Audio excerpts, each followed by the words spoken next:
नमस्कार, मेरा नाम है अमिताभ और दृष्टि आईएएस के इन डेप्थ श्रृंखला में एक बार फिर से आपका स्वागत है। आज का हमारा शीर्षक है फैक्ट चेक यूनिट, जिस पर कि सुप्रीम कोर्ट द्वारा हाल ही में रोक लगा दी गई है।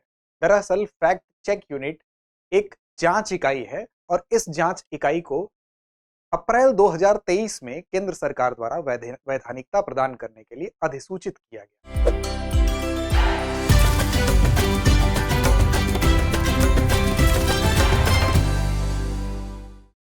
और इसके बाद इसको हाईकोर्ट में इस मसले को ले जाया गया। हाईकोर्ट के बाद ये मसला सुप्रीम कोर्ट पहुंचा और सुप्रीम कोर्ट ने हाल ही में इस पर रोक लगा दी है। तो पूरा का पूरा संदर्भ क्या है, इस पूरे प्रकरण को हम समझेंगे। क्या है फैक्ट चेक यूनिट, किस वजह से इसका गठन हुआ, किस वजह से सरकार इसको वैधानिकता प्रदान करने के लिए इसको अधिसूचित करने का प्रयास कर रही थी, इन बातों को इस वीडियो के माध्यम से हम समझेंगे। इससे पहले कि वीडियो में हम आगे बढ़ें, आपको बता दें कि होली के पावन अवसर पर दृष्टि आईएएस परिवार की तरफ से आपको मिल रही है दृष्टि लर्निंग ऐप पर उपलब्ध सभी online pen drive courses, test series books और डीएलपी पर 50% तक की छूट। तो होली के रंगों को और बेहतर बनाने के लिए ये छूट का लाभ आप उठा सकते हैं। साथ ही जीएस के आईएसजीएस फाउंडेशन कोर्स पर भी जो उपलब्ध है छूट, वो 40% की छूट उपलब्ध है और इस छूट की तिथि 21 से 24 मार्च तक है। और अपनी तैयारी में रंग भरने के लिए आप इस छूट का लाभ उठा सकते हैं। साथ ही डिस्क्रिप्शन बॉक्स में आपको एक लिंक दिया गया है, जिस लिंक पर जाके आप इस छूट को पा सकते हैं।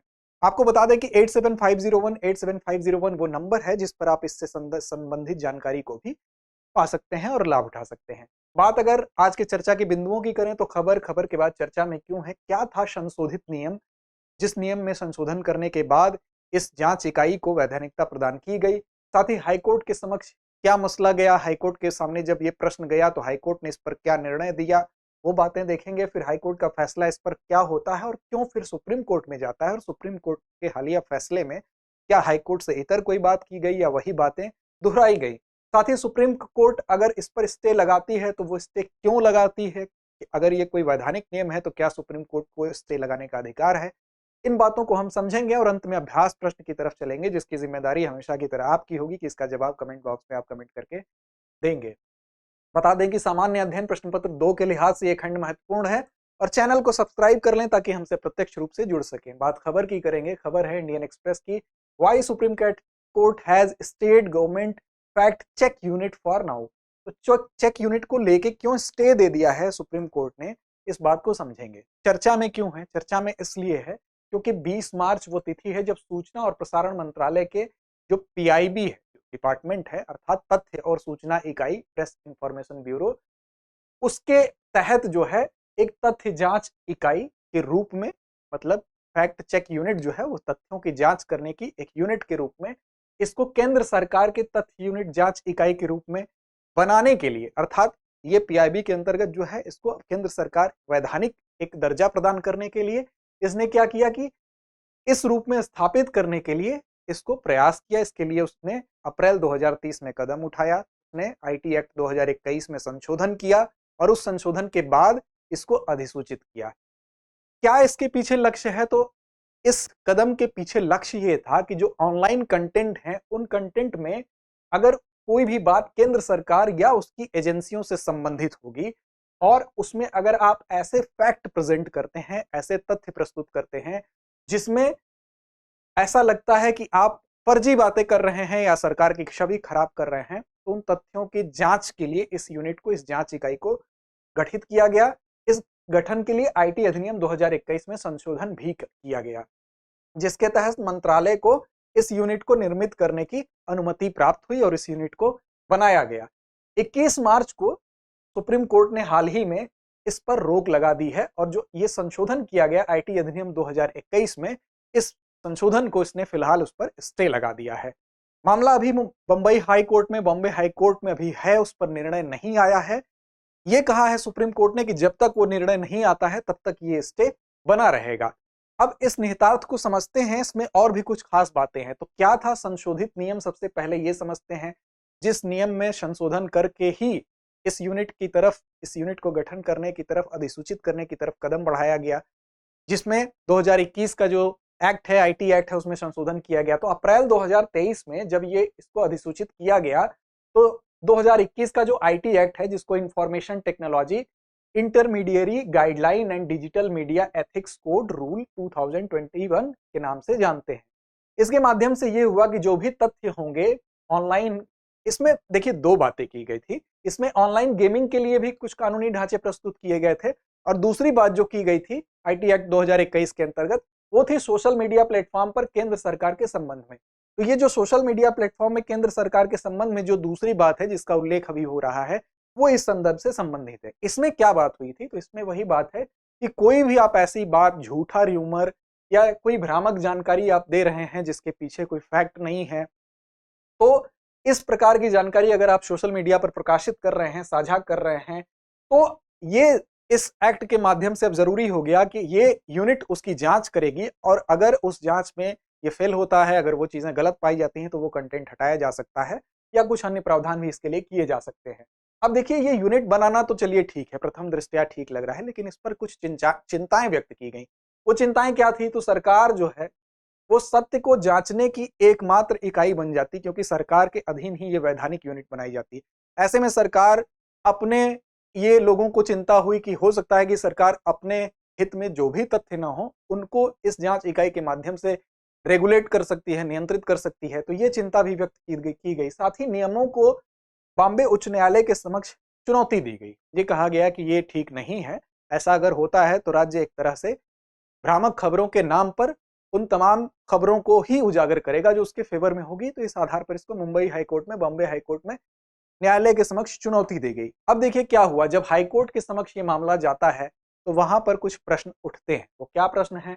इसमें याचिकाकर्ता कौन थे उनको भी देख लें एक नजर। तो कुणाल कामरा, जो कि एक स्टैंड अप कॉमेडियन है, वो भी थे। एसोसिएशन ऑफ इंडियन मैगजीन्स नाम की संस्था, editors guild of India, news channel TV 18 broadcast limited और Bennett Coleman and company limited जैसे कुछ लोग थे जो बॉम्बे हाईकोर्ट में जाते हैं।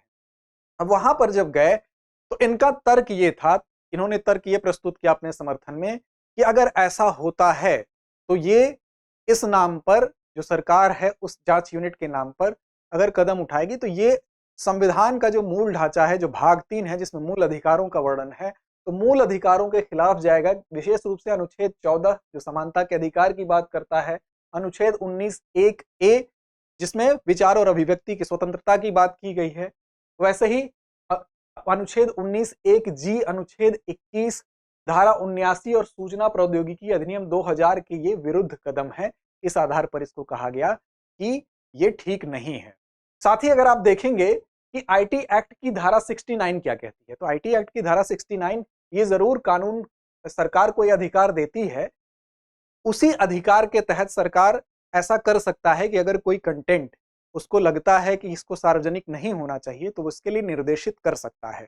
सरकार ने इस एक्ट की धारा 69 के तहत ही ये ऐसा अधिकार प्राप्त किया, लेकिन इस अधिकार के तहत वो रूल रेगुलेशन बना सकता है, लेकिन कोई ऐसा कदम नहीं उठा सकता है जिससे कि मूल अधिकारों का हनन हो और मूल ढांचे पर कोई असर पड़े।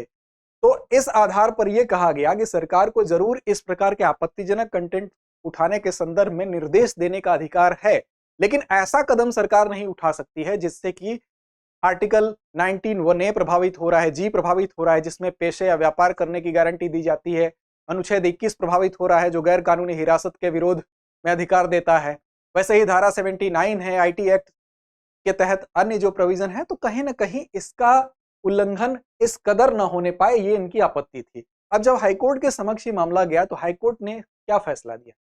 हाईकोर्ट में 31 जनवरी को 2 जजों की पीठ ने इसकी सुनवाई की। तो ये जो फैसला आया वो खंडित फैसला आया। खंडित फैसला उसको कहते हैं जैसे 2 जज हैं तो एक जज का निर्णय उनके पक्ष में हुआ और एक जज का निर्णय उनके विपक्ष में हुआ, ऐसा ही यहाँ पर हुआ। इसको खंडित फैसला कहते हैं, अर्थात फैसला नहीं हो पाया। यहाँ आप देखेंगे जस्टिस नीला गोखले ने कहा कि इसको बरकरार रखा जाना चाहिए, अर्थात जो जांच यूनिट है उसका गठन होना चाहिए।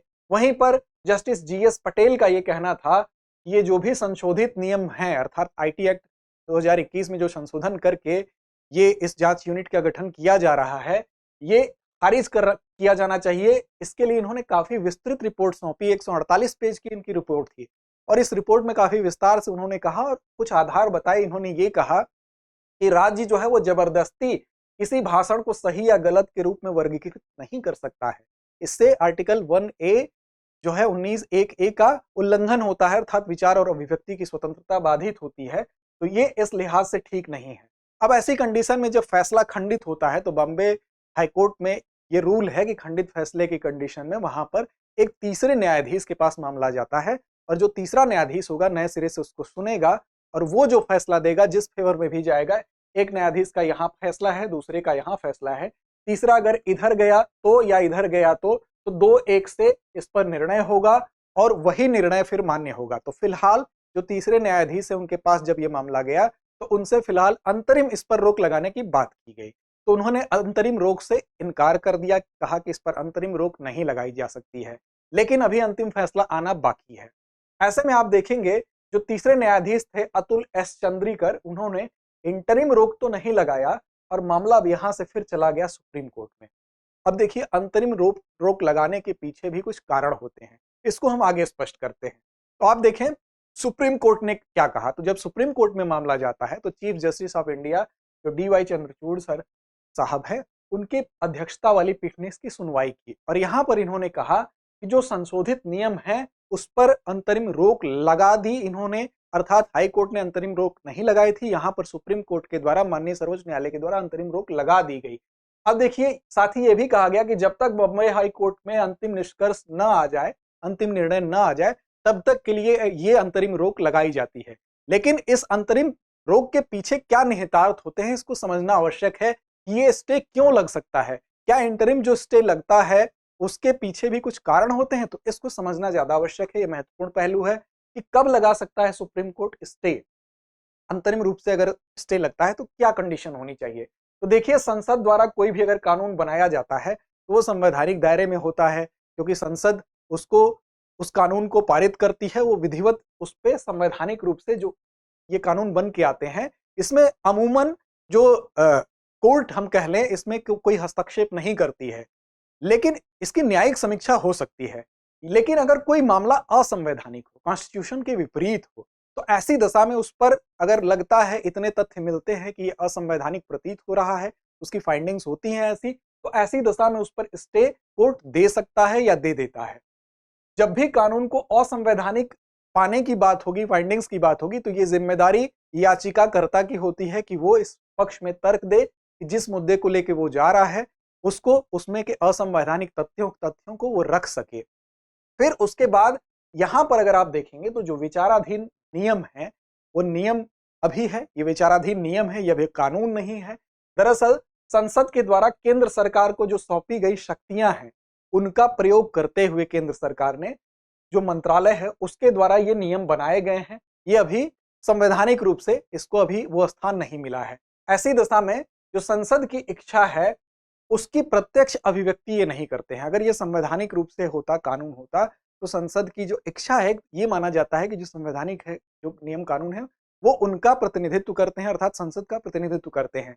लेकिन इस प्रकार जो शक्ति दी जाती है संसद द्वारा केंद्र सरकार को, तो मंत्रालय जो रूल रेगुलेशन बना रहा है तो वो संसद की अभिव्यक्ति नहीं है, ऐसा कहा जा रहा है। तो संवैधानिकता की यहाँ पर धारणा अलग प्रतीत हो रही है। ऐसी दशा में सुप्रीम कोर्ट ने जो इस पे इंटरिम स्टे दिया है, आप देखेंगे कि सुप्रीम कोर्ट ने अतीत में कहा था, पूर्व में कहा था, पहले कहा था कि अंतरिम रोक केवल असंवैधानिकता प्रकट अगर होगी, असंवैधानिकता की फाइंडिंग्स होगी तभी दी जा सकती है। तो यहां पर यह विचारणीय है कि सुप्रीम कोर्ट ने जो फैसला आपने देखा होगा बॉम्बे हाई कोर्ट में दिया था, तो जीएस पटेल, जो न्यायमूर्ति जीएस पटेल ने दिया था, 148 पेज की जो रिपोर्ट दी थी, कहीं ना कहीं उस रिपोर्ट में जो फाइंडिंग्स हैं वो असंवैधानिकता की तरफ इशारा करती हैं। सुप्रीम कोर्ट आंशिक रूप से सहमत दिखाई देता है, इस आधार पर ही उसने इसमें अंतरिम रूप से स्टे दिया है। ये बात समझने की आवश्यकता थी। अब हालांकि इसने ये भी कहा है कोर्ट ने कि जब तक बॉम्बे हाई कोर्ट का निर्णय नहीं आता है तब तक के लिए अंतरिम रूप से स्टे दिया जा रहा है। अंत में हमारी परिपाटी अभ्यास प्रश्न की है, तो आइए आज के अभ्यास प्रश्न की तरफ चलते हैं।